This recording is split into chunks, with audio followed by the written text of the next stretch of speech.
o grande gargalo da mineração é o meio ambiente. Todos precisam produzir, mas o Brasil ele está pagando a conta. Explica para quem está nos ouvindo como é que isso vai virar dinheiro lá na frente.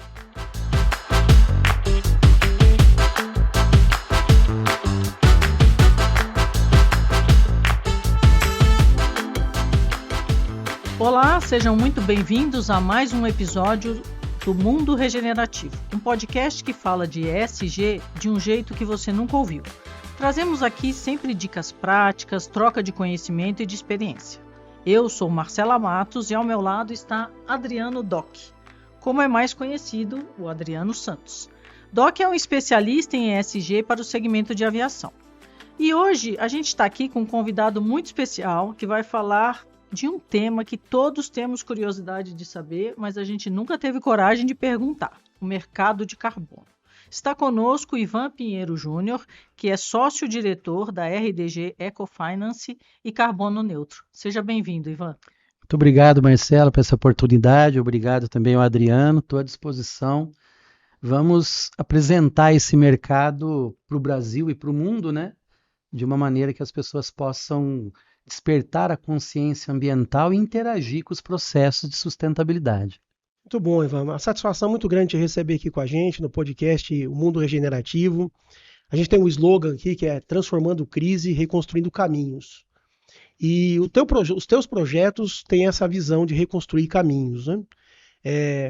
Para a gente começar a pensar um pouco nisso, Ivan, como é que um médico de formação foi se aprofundar no mercado de carbono? Aí já aproveita e explica sobre o mercado de carbono para a gente. Certo. Bom, a minha história é muito, muito curiosa, ela tem altos e baixos, né? Eu sou da área terapêutica, né? Na verdade, vivi a maioria da minha área profissional na Europa trabalhando, e na Europa eu tive a oportunidade de trabalhar como cônsul na ONU, com um projeto de um parceiro nosso chamado Dr. Byung-in Lee, que é embaixador de paz também nas Nações Unidas, e entrei para o mercado, comecei esse mercado humanista já desde daquela época.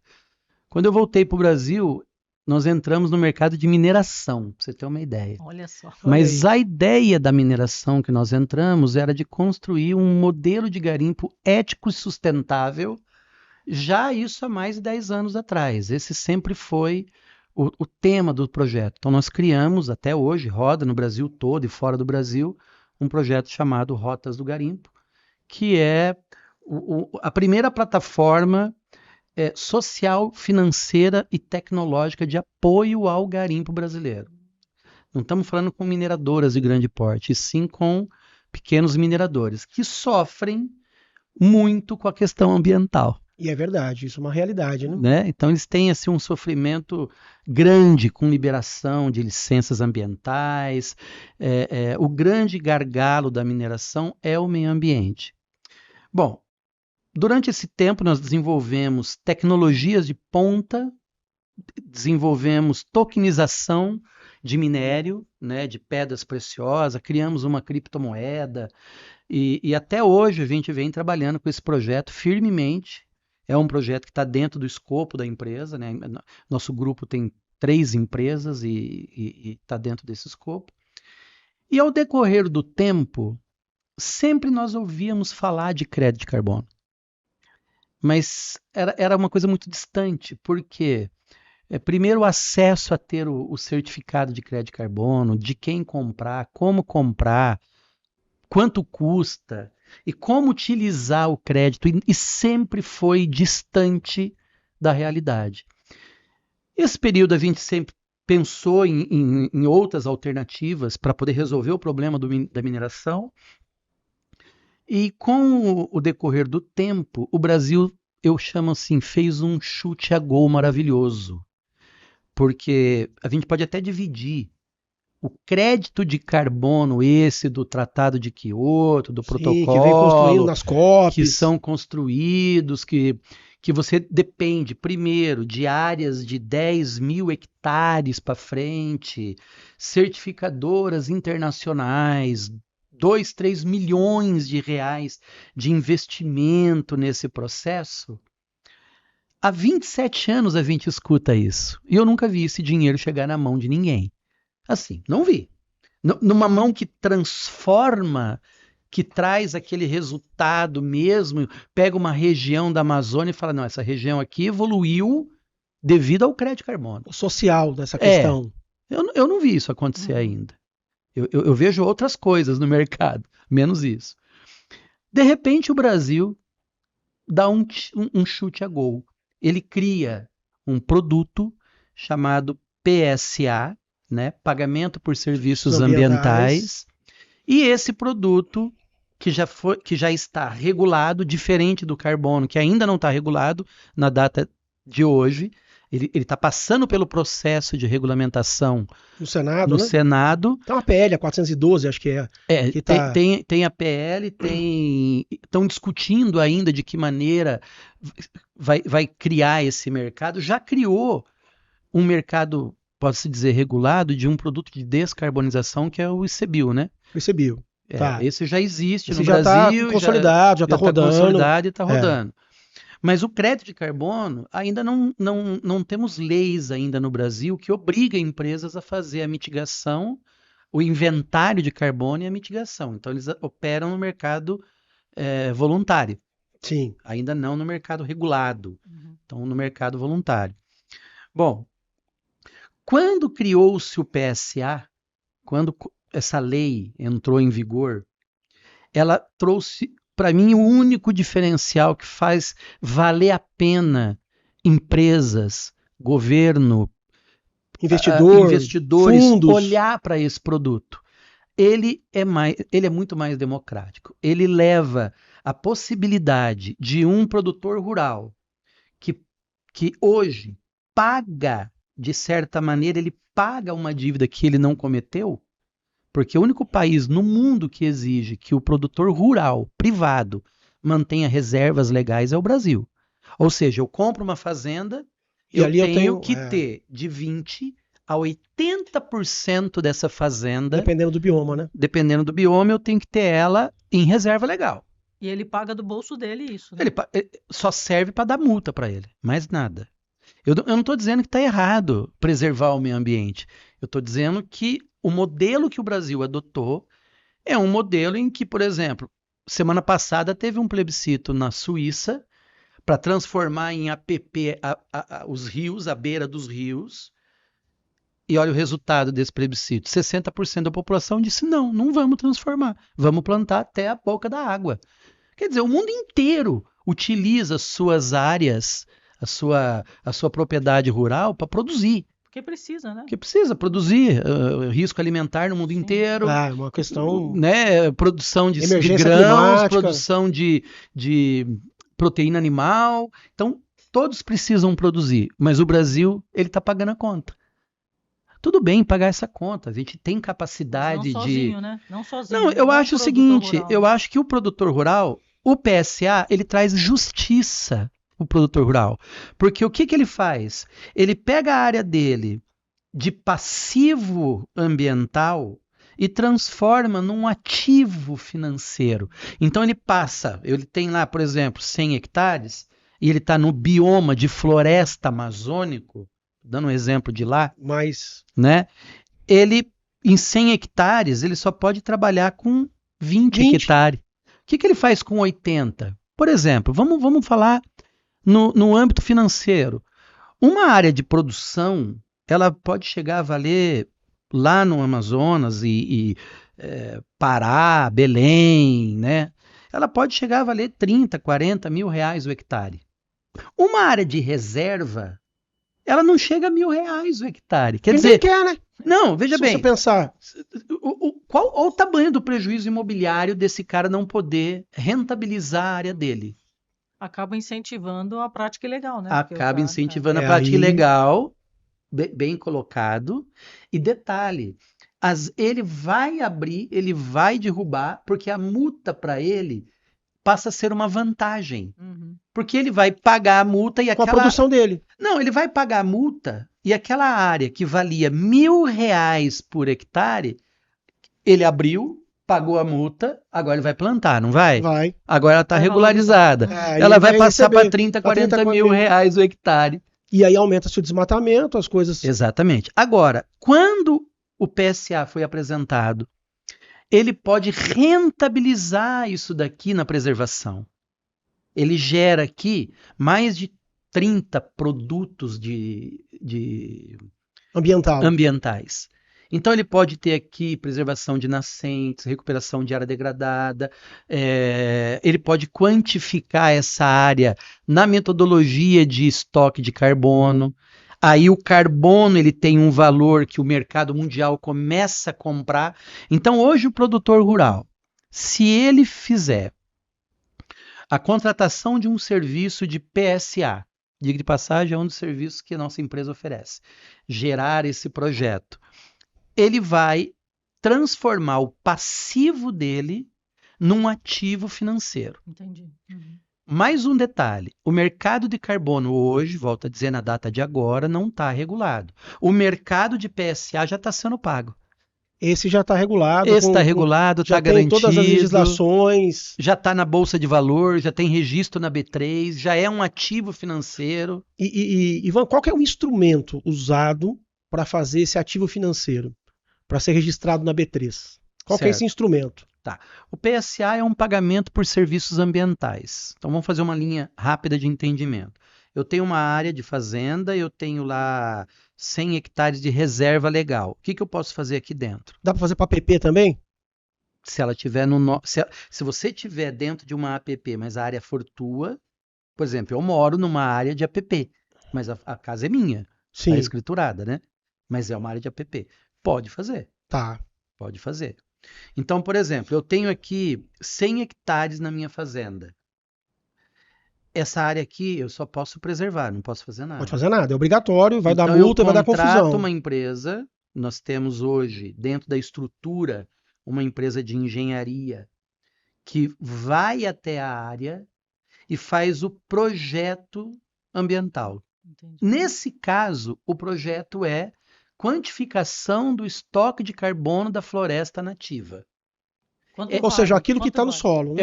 Quanto vale aquilo? É o que está na floresta. Não Mas é que é o agora... solo. O solo é outro projeto. É outro... Ah, boa. O solo é outro produto. Então, são 20 e poucos produtos, né? Primeiro, nós estamos usando uma metodologia aqui que é o estoque que está na floresta, na mata, na árvore. Na botânica da questão ali. Então, ele vai quantificar. Ó, essa mata, pelo bioma dela, pelo período que ela está em pé, 20, 10, 30, 50 anos, ela já capturou, ela já absorveu uma quantidade X de tonelada de carbono. Ela não absorveu? Sim. Se ela está em pé hoje, ela estava ontem, ela estava 20... Aí é que entra o engenheiro e fala, não, a idade média dessa floresta é de 30, 40 anos. Então, há 30 anos ela vem captando... CO2, tirando da atmosfera. Recolhendo o CO2. Aí ele é quantificado, né, por toneladas por hectare. Depois desse projeto, dessa tonelada pronto, ele vai para uma certificadora de terceira parte. Uma outra empresa que vai certificar e ver se o projeto que foi feito está adequado, seguindo padrões, metodologia, está dentro das normas. Para evitar fraudes. Para evitar as fraudes. Depois que essa empresa finaliza esse processo de auditoria, monitoramento via satélite, vai para uma registradora. Essa registradora leva envelopa, eu chamo envelopa, coloca dentro de uma caixinha chamada CPR verde. Por que CPR verde? Porque é uma cédula de produtor rural.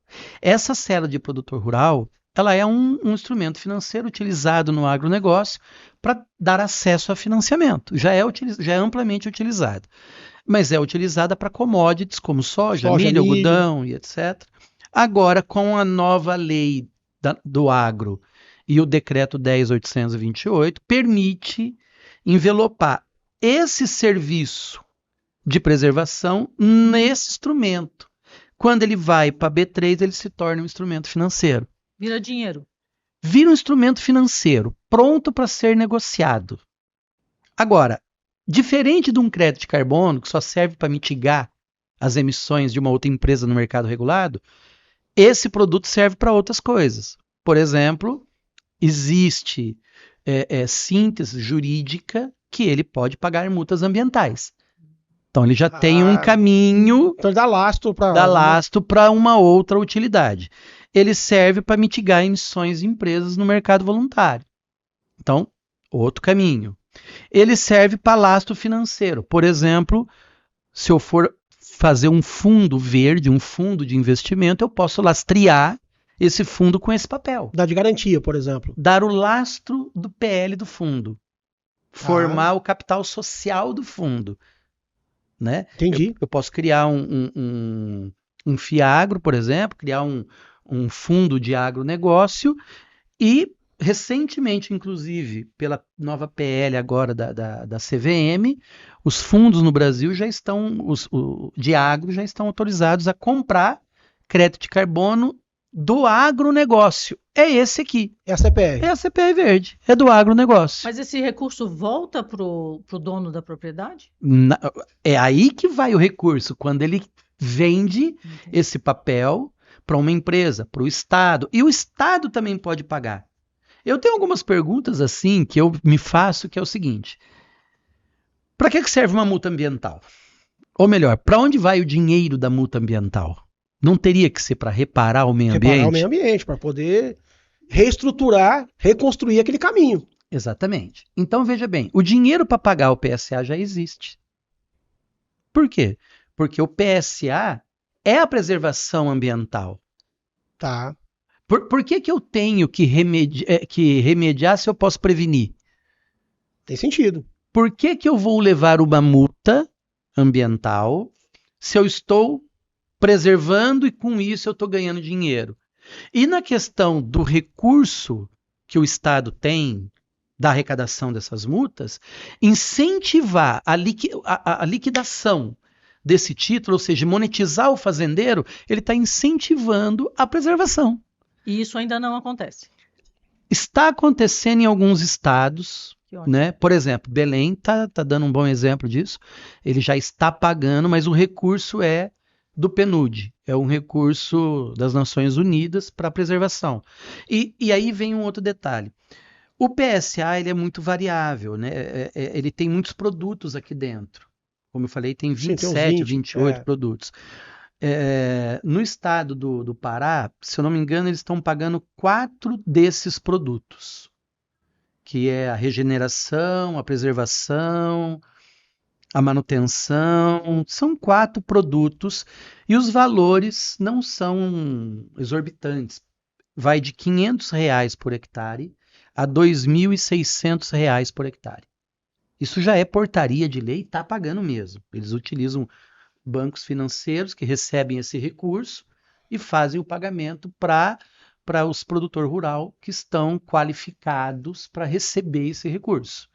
Eu acho que essa qualificação é um edital, passou pela SEMA, pela Secretaria de Agricultura do Estado, qualifica o produtor, faz o projeto de PSA e aí ele recebe por ano, por hectare, preservado, para fazer aquela preservação ou aquele produto. Por ano, né? Quer dizer, você garante a ele uma renda anual, por estar cuidando do meio ambiente.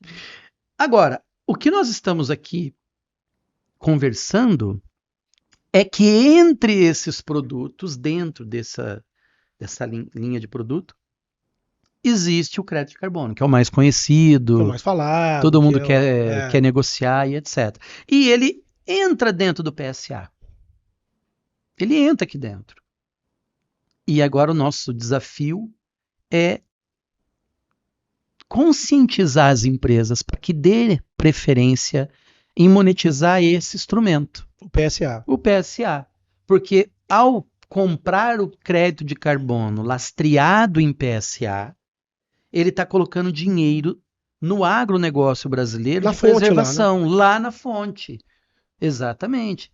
Nós não estamos falando aqui do grande fazendeiro, que também pode fazer, não sou contra, mas nós estamos falando aqui de 20, 30, 40, 50 mil famílias em áreas que dependem 100% de sindicatos rurais, de dinheiro do Pronaf, que tem menos de 3, 4 módulos fiscais no agronegócio. E essas famílias podem, quando recebem esse recurso, fazer investimentos com novas tecnologias que serão menos agressivas ao meio ambiente. Você desenvolve a conscientização, né? Você desenvolve tudo. Por exemplo, hoje, vamos falar, por exemplo, da agropecuária. A média brasileira, se eu não me falha a memória, é menos de 1 boi por hectare. Sim. Talvez dependendo do estado, né? Agora, quando você cai para um empresário desse setor que tem condições financeiras, ele não tem o boi dele a céu aberto, ele tem um confinamento. Aí não é mais 1 boi por hectare. Não, aí é 20 por... Aí aumenta a quantidade de boi por hectare. Mas ele precisa ter mais estrutura para ele poder criar esses boi por hectare. Essa família pequena que tinha 20 boi espalhado em 20, 30 hectares, se ele produz crédito de carbono naquela área e pega esse dinheiro para investir em melhoramento do seu rebanho, ele diminui o aumento de pasto. É o que dá prosperidade. Ele não vai aumentar o pasto, ele vai preservar Exato. e vai melhorar a rentabilidade da família. Ponto favorável para a monetização da CPR. Segundo ponto, nós temos deficiência energética no Brasil. Nós temos deficiência de conectividade no Brasil. Então, se incentiva a geração do quê nas áreas de produção rural que estão lá no meio do Amazonas? Incentiva o painel solar, a energia... O acesso à tecnologia, acesso a novas... Exatamente. Tecnologia e acesso às placas solares. Precisa ter dinheiro para comprar, né? Então o cara tá lá fazendo o quê? Gastando lamparina e diesel de um gerador estacionário. Ele tá gerando CO2, porque ele não tem energia elétrica padrão. É verdade. Ele tá queimando madeira, ele tá queimando diesel. Ele gera um PSA, monetiza nas empresas aqui do Brasil ou internacional. Com esse recurso, ele coloca suas placas solar, diminui de novo as emissões de carbono. Então o que acontece? Em resumo, que eu falo demais até para vocês poderem fazer as perguntas. Em resumo é o seguinte, eu não sou contra o crédito de carbono que há 20 anos, 30 anos o Brasil está aí no mercado. Eu só não estou vendo o resultado disso na prática, na onde está o problema. Porque, queira ou não, nós não estamos falando de reservas de carbono em parques estaduais. A grande maioria desse país tem dono, tem área privada. Propriedade. E essa propriedade privada só está pagando uma dívida e não está rentabilizando em nada. Então, trazer uma solução financeira para essa família já começa a fazer economia circulante, economia verde circular, né? Já diminui, já melhora todos os índices, o índice de ESG de uma empresa, porque ela está pegando o E, o S e o G quando ela compra um crédito de carbono. Ele fecha esse ciclo. Ele fecha o ciclo do ESG, mas o povo não sabe. E o que precisa para eles saberem? Isso aqui, essa divulgação. Entendi. Precisamos ter espaço para divulgar que existe já o PSA, que já está regulado, que já está... para você ter uma ideia, só na nossa plataforma, hoje eu tenho mais de 200 produtores rurais que já terminaram os seus projetos e nós estamos propondo a negociação desse título. Com empresas no ramo do Adriano aí, de aviação, né? Então nós estamos no mercado vendendo esse recurso, mandando para esses fazendeiros. Uhum. Né? Quem que compra isso? Explica para quem está nos ouvindo como é que isso vai virar dinheiro lá na frente. Primeiro, como é que a pessoa consegue, uma pessoa comum, consegue acessar a compra de 1 tonelada de CO2? Como é que funciona isso? 2 caminhos simples. www.rdgecofinance.com. Na nossa plataforma, ele entra em menos de 1 minuto, aperta um botão e compra 1 tonelada de carbono. Ou, no celular, baixar o app Carbono Neutro. Ele baixa o app em todas as plataformas, iOS e Android, aperta um botão, faz um Pix, acabou de comprar. Essa era a ponta final que faltava no mercado. Que é a tecnologia a favor do acesso ao pagamento de serviços ambientais. Exatamente. E a escalabilidade. Ou seja, hoje, qualquer pessoa que tem um celular consegue participar da comunidade Carbono Neutro, baixar esse aplicativo e começar a fazer economia verde circular. Entendi. Antes, coloca 1000 pessoas num salão e pergunta quem aí sabe comprar um crédito de carbono. Eu não sabia. Ninguém consegue. Né? Não, porque a gente nem entendia, parecia meio comprar terreno na Lua, né? Não parece uma coisa palpável. Exatamente. Esse aqui não. Esse aqui você tem transparência, rastreabilidade, compliance e documentações dentro de um QR Code na nossa plataforma. Você pode baixar o projeto, ver o nome do proprietário, ver a fazenda, ver a escritura, ver o CAR, ver o projeto e ver os registros na Bolsa de Valor. Você está comprando um título com lastro. Ou seja, você sabe o que você está comprando. Sabe o que você está comprando e aonde você pôs o seu dinheiro. Não é aquelas compensações que a gente vê por aí, né? Por exemplo, de locadora de carro, algumas outras que a gente vê que a pessoa fala assim, você compensa aqui o carbono, você dá R$1, eu dou R$1. Tá, mas R$1 vai para onde? Né? Eu vou pra onde plantar é que vai uma ser real? árvore, né? Eu já vi aquelas também, tanto de carbono eu planto X árvores. Aonde você está plantando? Que eu não estou vendo. Quer dizer, com essa tecnologia que você desenvolveu aí, porque assim, uma coisa que a gente tem que conversar aqui, que é uma coisa importante, Marcela e o Ivan domina isso, é essa questão da aplicabilidade da tokenização e do blockchain para o pagamento de serviço ambiental. Nisso você conseguiu dominar isso aí, né, Ivan? Veja bem, eu acho que se não houvesse um processo que chegasse na grande massa, porque se o mercado, no final do dia, se não entrar dinheiro no bolso de ninguém, só vai continuar as narrativas que a gente escuta há 30 anos. Isso é uma realidade.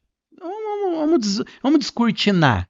Se não entra dinheiro no bolso das pessoas, me desculpa, só falar de sustentabilidade e no final do dia ninguém ganhou nada com isso, nós vamos continuar com problemas climáticos que está acontecendo. Cada vez mais grave. Cada vez mais grave. E uma coisa muito importante é que falar de ESG, sustentabilidade para grandes companhias que já têm seus departamentos, é fácil fazer. É difícil fazer eles comprarem crédito de carbono. É difícil, mas eles já entendem. Mas eles não são os maiores poluidores. O maior poluidor está na base da sociedade, é cada um de nós. Nós geramos de 4 a 10 toneladas por ano, por indivíduo. Então, qualquer indivíduo que está ouvindo aqui e perguntar, mas por que eu compraria? Porque você polui de 4 a 10 toneladas. Isso é verdade. Você polui. E quando você compra 4 ou 10 toneladas, você está mandando R$1.000 praticamente para o cara da fazenda que está segurando a árvore em pé para você respirar.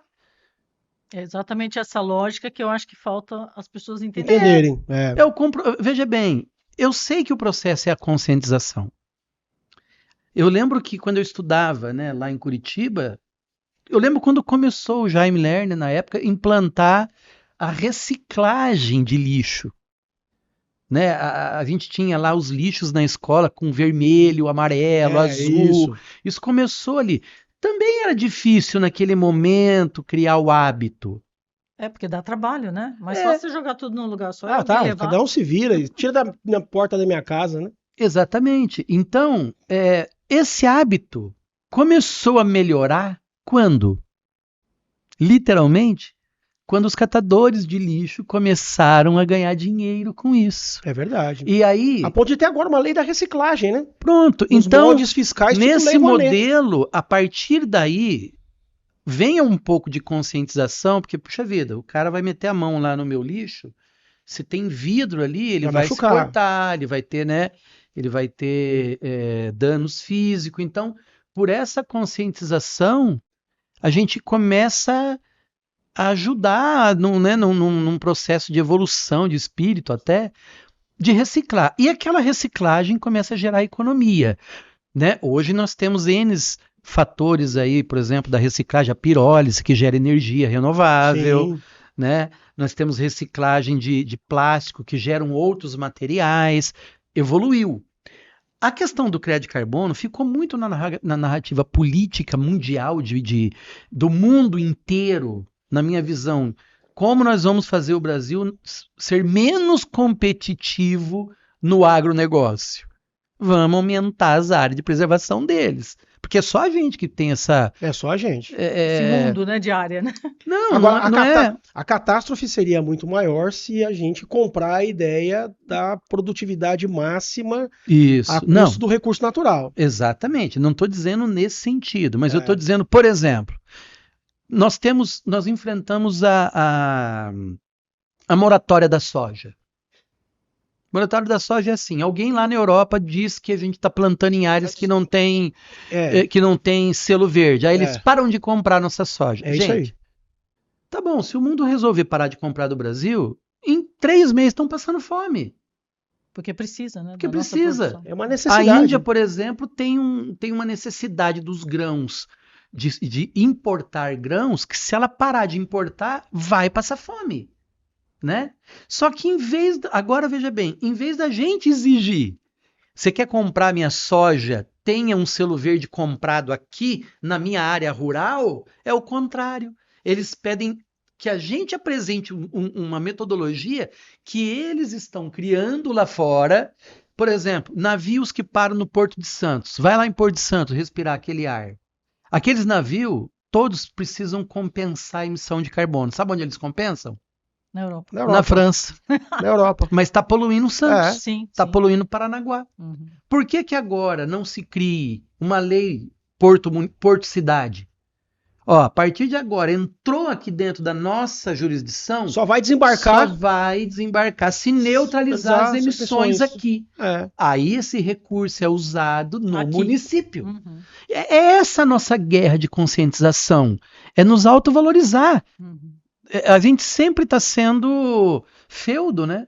Eles decidem lá e a gente faz aqui. Segue, né? A gente tem que executar aqui, né? Inclusive é o tema que eu acho que o agronegócio deveria se unir, e é o que eu venho fazendo, rodando o Brasil, nos sindicatos, nas secretarias de Estado. Eu lancei o AgroCop. Eu falei, olha, vamos lançar a voz do agronegócio na COP. Nós vamos sediar a vitrine mundial desse debate.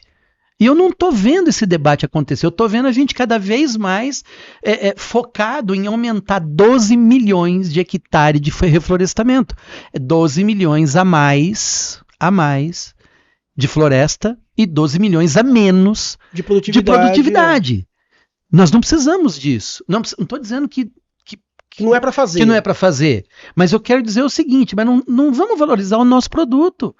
O agronegócio precisa desse recurso, ele precisa melhorar, ele precisa ter mais tecnologia, ele precisa ter mais metodologia de melhorar o rebanho, melhorar a semente, melhorar a energia. Ele precisa, né? Porque se o cara não receber nada, ele vai desmatar. Ele vai desmatar. Ele precisa sobreviver. Ele precisa sobreviver. Exatamente isso. Então a nossa ideia é trazer essa informação para a população, saber que nós já estamos prontos hoje. Você já pode comprar crédito de carbono na plataforma agora. Estamos prontos para isso. E esse recurso já está ajudando milhares de famílias do pequeno e médio agricultor. Isso é fato. Pode entrar agora e já temos empresas fazendo. E na questão da COP30, que é um tema que pouca gente está falando, mas é a vitrine, é a nossa voz para o mundo, é colocar as condições que tragam resultado para dentro do nosso país, para dentro da nossa cidade. Eu não quero uma COP falando de crédito de carbono para ser comprado lá nos Estados Unidos ou lá na Inglaterra. O ano passado negociou $1 trilhão na Bolsa de Londres, né? E esse dinheiro foi para onde? Não sei. Londres. Em Londres, Só algum lugar, mas não foi ali para o interior do Paraná, para o interior daqui da Vale do Ribeira, né? Querem preservar a Mata Atlântica, mas o povo está ali com 20% da linha da miséria. Por quê? Porque não consegue plantar nada nas regiões da Mata Atlântica. Vamos monetizar a Mata Atlântica. Já que o mundo lá quer desmatar, beleza. Pague para a gente preservar. Acho que essa que é a mensagem. Muito bom, Ivan. Muito bom, muito né? Bem. Muito esclarecedor. Acho que a gente aprendeu bastante aqui hoje com vocês. E é claro que não dá para exaurir todo o tema. Tem muita coisa para a gente conversar. Vamos ter outras conversas. Eu sou um admirador do teu trabalho, você sabe disso, na questão da democratização do ESG a partir de academia ESG por meio de aplicativo, né?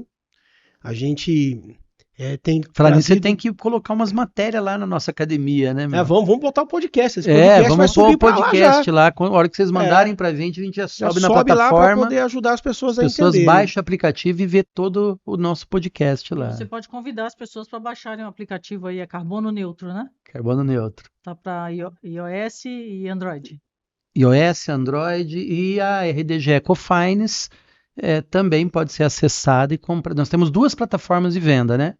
Nós temos um app que você baixa no celular e compra, e temos uma plataforma no site da internet que você também pode comprar. Maravilha. Muito obrigado, Ivan, pela sua disponibilidade para participar com a gente aqui do Mundo Regenerativo. Uma última mensagem sua, Ivan, para a gente pensar o resto da semana. Fala aí. Uma coisa que você... de visão de futuro, né? Cara, eu acho que nós temos que pensar numa política pública para dar acesso à monetização desse instrumento e trazer mais entes financeiros para esse mercado. Eu acho que isso é o que está faltando no mercado. Está faltando leis que incentive a monetização desse produto e o mercado financeiro, bancos, fundos, corretoras, assets, estruturando a monetização, porque, volto a dizer, se não entrar dinheiro circulante na mão do produtor, ele vai abrir o meio ambiente. Vai mesmo. Então, nós temos que monetizar isso, temos que gerar recurso com esse ativo. Muito bom, Ivan. Muito obrigado. Né? Obrigada. Você vê que o mundo regenerativo transformando crises e, de fato, reconstruindo caminhos. Obrigado por ter vindo. Será convidado em outras oportunidades, né, para a gente conversar mais e aprofundar esse assunto. Quero vir mesmo. Muito obrigado pela oportunidade de estar falando com vocês. Um abraço. Muito abraço. Obrigado.